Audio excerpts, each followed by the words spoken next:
তারা শুধু টিকেই ছিল না, বরং বেশ আয়েসেই ছিল। এখন আরাম করার সময় বন্ধুরা। চলো নদী থেকে একটু ঘুরে আসা যাক। মাঝে মধ্যে খারাপের মধ্যেও ভালোটা খুঁজে নিতে হয়। তুমি একটা আস্ত ভণ্ড, এত বড় ভণ্ড যে ভাবাই যায় না। আরে, তুমি ও সত্যিই এইভাবে শুয়ে আছে কেন? জঘন্য। ভাবা যায় না যে তুমি কি আমাকে কথা বলতে দেবে? জঘন্য খাবার রান্না করা ছাড়া দলের জন্য তুমি কিছুই করো না। সত্যি বলতে এগুলো একদম জঘন্য খাবার। আই এম সরি, কিন্তু আমাকে এটা বলতেই হতো। তুমি ঠিক আছো তো? না, আমি ঠিক নেই। একটু ঘুরে আসতে চাও? হ্যাঁ, ওরা খুব খারাপ ব্যবহার করছে আমার সাথে। ও কি কিছু ধরেছে?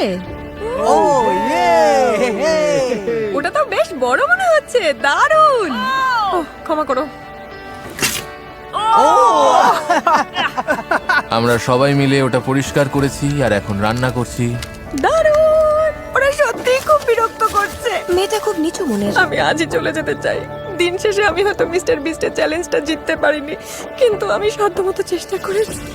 তাতে কিছু যায় আসে না। খেতে কিন্তু দারুণ, বেশ ভালো খেতে হয়েছে। সত্যি? হ্যাঁ, দারুণ। যদি কোনো জিনিস তোমার জন্য সঠিক হয়, তুমি মনে শান্তি পাবে। আর আমি এখান থেকে একটুও শান্তি পাচ্ছি না।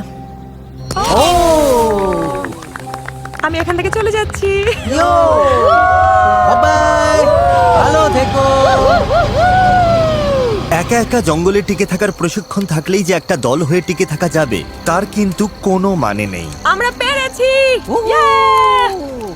আমাদের মধ্যে কেউই গত 5 দিন ধরে একবারও ফ্লেয়ার জ্বালায়নি।